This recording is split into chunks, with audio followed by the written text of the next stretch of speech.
I've had hormonal acne since I was like, I want to say 15. Zoey Deutch's makeup guide for acne-prone skin. I am ready. For those who don't know or are new here, hello, my name is Cassandra. I've been an expert in the industry for over 10 years, and I've suffered with acne for 15, which is why this video specifically really has my interest. I'm a medical esthetician, and I've worked alongside and with doctors and dermatologists. However, I am not a physician or a derm myself. That being said, I love analyzing, scrutinizing, and learning from different skincare routines, and today we're gonna look at her morning routine as well as some of her makeup choices. Acne is kind of my jam, and my jelly, and my peanut butter, so we are going to learn some things together, talk about skin science, and if you have acne, this video is for you. Hi, my name is Zoey Deutch, and I'm going to walk you through my everyday skincare routine. I want to preface it by saying that I don't actually know anything, and I just know that this is what works for me. Yesterday was my last day of shooting here in New York, and so I got to sleep a lot for the first time last night, 9 hours, so this is a particularly depuffing skincare routine because I'm VV puffy from sleeping too much. I don't feel like that's fair. I feel like you should be rewarded for sleeping a lot, not punished, you know? She mentioned her face gets puffy when she sleeps a lot after she wakes up.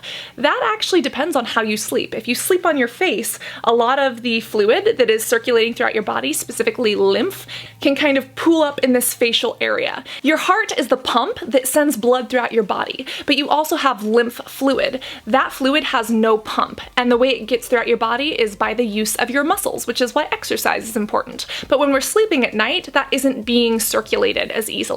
And that's why if you sleep on your face or even on your side, it can build up. Most people who are back sleepers don't have this issue when they wake up in the morning. So, fun fact. Okay, here we have, they're called freeze tools, and they look like that. They look like maracas. It's like a brain freeze from the outside in. And then I'll do this. Again, this is not something I do every day. I don't want to lie to you and say I have that, you know, I spend 30 minutes every morning doing skincare, but when I look puffy and whatever, and then I like that. I don't actually know who this is, but her personality is infectious and I love it. I also know that she says she has acne-prone skin. I don't see blemishes on her face, but maybe that means that her skincare and makeup is working for her. Either way, what she mentioned about sleep, puffiness, and these cold tools are important. I don't recommend sticking your face in a bucket of ice. However, one of the key components to acne is inflammation. That's what makes acne really red, really inflamed, and kind of tender to the touch sometimes. And using cold tools, whether it's a cold spoon or this cold spoon 2.0 Macarena alien type freeze ball things, this cooling of the skin can temporarily bring down that inflammation, making the acne less red and puffy overall. And the other thing she mentioned is sleep. Sleep is essential. In my own acne journey, I've suffered for over 15 years, but my skin has come a long way. There's no foundation on today. I did pop a pimple right here. Don't do that. Just don't do it. I did, but don't. I've found that in my experience and the experience of many other people that it's about more than just skincare. Talking about what you eat, your stress levels, your hormones are all important and play huge roles in acne. And your sleep directly impacts your hormones, which is why it can be really beneficial for acne-prone skin. Oh my god, I can't see. I've had hormonal acne since I was like, I want to say 15, but it got really bad in my 20s. It shouldn't make me that self-conscious, but I can't make eye contact, I don't want to go, you know, those kind of things that you hear that you're like, oh, what a sob story, but really when you're going through it, it is debilitating. You have to figure out what works for you. So again, this is what works for me. I'm so happy she opened up about that, specifically because I feel sometimes the emotional weight of acne is worse than what it is physically. Yeah, it sucks to look at in the mirror, but if people didn't treat me different or look at me funny, would I really care that much about a breakout? I already feel like she's my sister, like cyst, C-Y-S-T, sister, get it? Haha, no? Too soon? Okay. So it's IS Clinical. It's literally the only cleanser I can use that doesn't make me break out. And I like to use this Foreo shenanigans to apply it. Especially when you're taking off makeup, it's so important to get all of it off, and this is a great little assistant in that. so much yes to this. So the Is Clinical Cleanser is a good one. I think it's like a 3-in-1. It can be a little bit drying, but people who have acne are normally a bit oilier. Not always, but sometimes. So it seems like it works for her skin. There's also willow bark listed in the ingredients, and willow bark is actually where salicylic acid is derived from. Salicylic acid is an ingredient that is oil soluble, and our skin has oil, meaning that when the salicylic acid goes into our skin, it kind of breaks down the gunk that is keeping our skin cells stuck together and helps them exfoliate off naturally. If there are any plugs that are causing blackheads or whiteheads on the skin, it helps to mildly and evenly exfoliate that off so that our skin can be more clear. Aspirin, which is a painkiller, is actually acetylsalicylic acid. So this salicylic acid family is anti-inflammatory and can help with the management of pain. She's also so right about getting your makeup off evenly. That was one of the biggest things for me. It was a catch-22 because I had acne, so I wanted to cover it up with a bunch of makeup, but then the makeup would stay on my face when I was going to sleep, my skin couldn't renew itself properly, and then I would wake up with more acne. Not all makeup causes acne, but anything that causes that plug to form on the skin can contribute to breakouts. So making sure you remove that well is great. This is not the best cleanser for makeup removal. Specifically, if she has really bad breakouts, I might even want to see her use a benzoyl peroxide type of wash or a sulfur type of wash, but she is using the Foreo, which is amazing. It is great because it helps to break down the stratum corneum, that top layer of really thin dead skin cells, and then it removes any dirt, makeup, etc. with it. And because the Foreo is silicone, it doesn't hold on to bacteria, so there's no extra fear of introducing bacteria to the face. I really love her. I don't know who she is, but I love you. Okay, it's an antibiotic wipe. It's changed my life. I have to use it. I think also partially it just also even more so gets rid of any residue makeup that's on there too, which is a plus. Stings a little. They don't share what acne wipe it is. I'm assuming that it is prescription, but something that's important to mention is that this is an acne treatment product. It's an antibiotic, and antibiotics kill bacteria. You see, all acne comes from bacterial overgrowth. There's a bacteria that naturally lives on our skin. It's called Cutibacterium acnes. Whether or not it's cute is up to you, but this Cutibacterium acnes normally lives with us. It's part of our face's natural microbiome. However, when that Cutibacterium acnes gets out of control and it grows a little bit too much and it gets stuck inside of our skin, that's when it starts to take over. So again, that's why exfoliation is important, to kind of get those top layers off so there is no plug and inflammation, but also controlling the bacteria stops the acne from flaring up in the first place. Again, not sure which one she's using. I'm assuming it's a prescription antibiotic, but these can go a long way in helping skin. And I personally think that topical is much better than oral antibiotics, because when you take them orally, you're also killing the good bacteria that's in the rest of your digestive tract before it even gets to the skin. Whereas when you use something that is applied from the outside in, you can actually target that area, the face, and wherever you're having those breakouts specifically. I just hope that she's going to be using a sunscreen, because antibiotics do make you photosensitive, otherwise known as light sensitive. So let's see what's going on. Moisturizers. Moisturizers are, I think, for me, product-wise, the thing that trigger my like cystic hormonal acne the most. So get ready for a dual moisturizer moment. La Mer moisturizing soft cream from here up. Why? This, if anything, can cause breakouts, as she mentioned. So there is this misconception that moisturizers or oils cause acne. Let's break that down a little bit. There are 4 main ingredients to an acne breakout. We've spoken about 3 of them, specifically the acne bacteria, the plug that happens on top of the skin, and the inflammation. You see, the acne bacteria can't live unless it eats. And guess what it eats? Oil. Sebum is the oil in your skin that the bacteria eats, and when it eats, it poops and it farts. Not literally, but like, run with me here on this idea. That waste that the bacteria produces is inflammatory. It's irritating to our skin. And remember, there's that plug at the top, so it's all trapped and locked inside of our face. Those are the 4 ingredients to acne. And if you can get rid of one or many of those, you can diminish breakouts or make them disappear. So because of this, people think, oh, I shouldn't use moisturizers or I shouldn't use oils because they'll cause acne.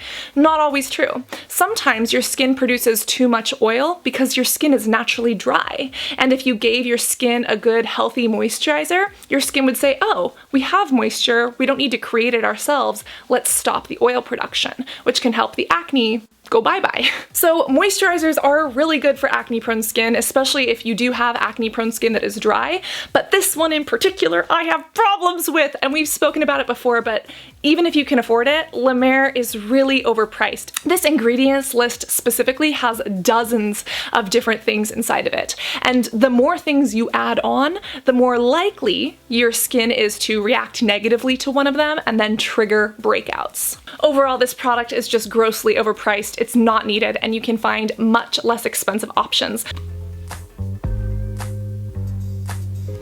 Fancy schmance. I use this stuff for my chin. I see what she did. Wow, Cassandra, patience is a virtue. She's using this only on the top because her breakouts are more jawline based. She's using a different moisturizer there.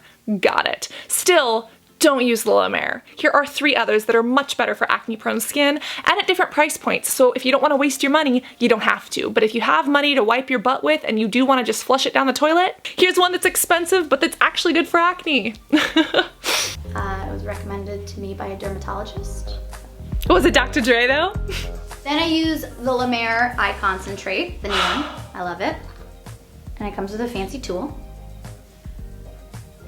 One time I watched someone do 3 dots and now I always do 3 dots. The tool is cool. The product is overpriced and unneeded. The moisturizer that she's talking about is from Elta MD. They are cruelty-free. They are amazing. This is a really good moisturizer. And if her derm recommended it, it's a good one to go with. Again, if I have time. I love this thing. Another face vibrator. The gold bar thing. It is awesome. Lift, not fall. Then I like to use hydrating face mist stuff, like Dr. Barbara Sturm. This is the Dr. Barbara Sturm Face Mist. Most of her products are very, very expensive. This one included is $95. However, out of all of the Dr. Barbara products, this is probably one that I would actually spend my money on. At least it's not $300, but it has a lactobacillus ferment extract. It's basically dead lysed bacteria, but it can be very soothing to the skin. It's also got a little bit of sodium hyaluronate in there, which is your hyaluronic acid, which can be nice and moisturizing. You've also got some cucumber and some broccoli extract, specifically some polyphenols and antioxidants from those vegetables and plants. Technically fruits in the case of a cucumber. Did you know that a cucumber is technically a fruit? My mom thinks I'm a crazy person for how much I love makeup and skincare because she doesn't pay attention. I don't know, she looks like she's 3 years old, she doesn't work out, she doesn't know anything about skincare or makeup. And then there's me. I spent every dollar I've ever made on lip liners and Yeah. every single skincare tool that exists. Me. Foundation first because it gives me, once I see that my skin isn't 7,000 different colors, it gives me the confidence to continue with my makeup. Suku. This is the only foundation that I use. I love it so much. Question, where's her sunscreen?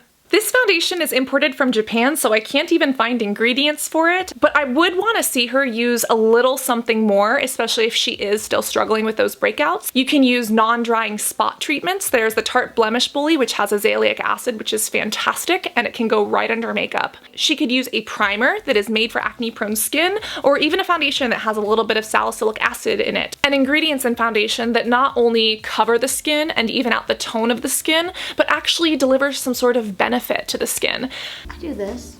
I don't know, instead of using like a primer, I just put it on my eye. One thing that drives me crazy is when there's like when it doesn't go, when you don't blend it down.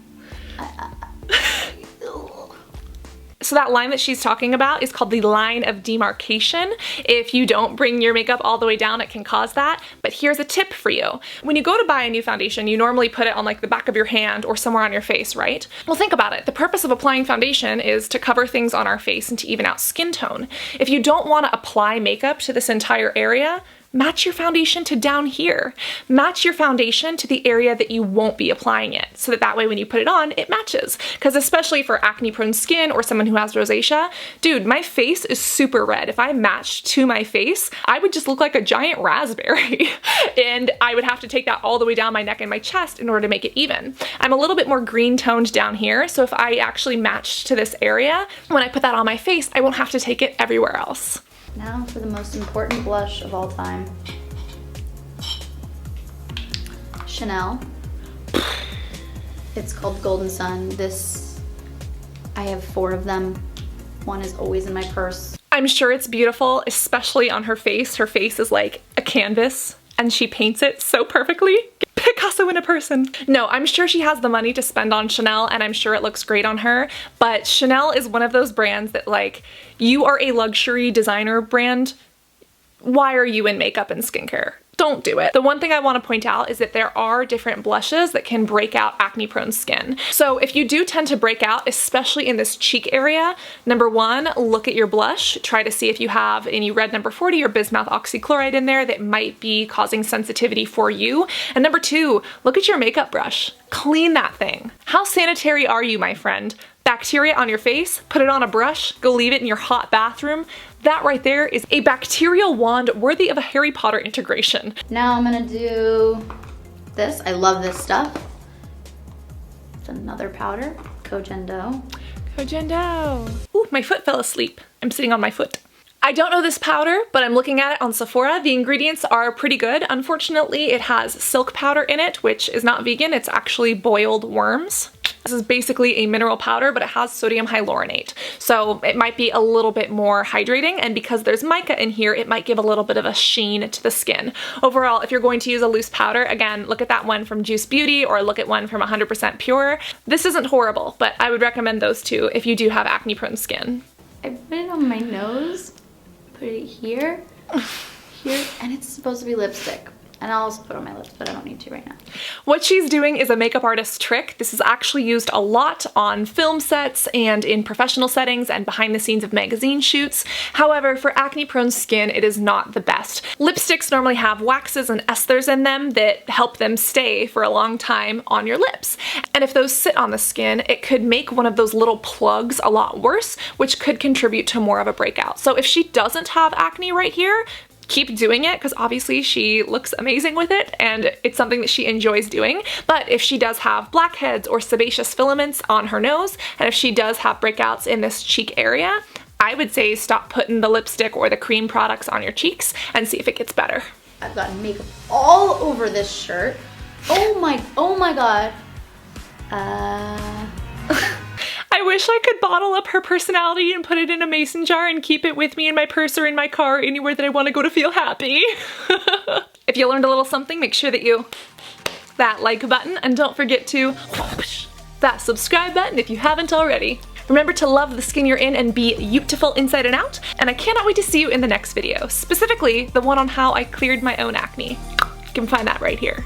Love you guys. Bye.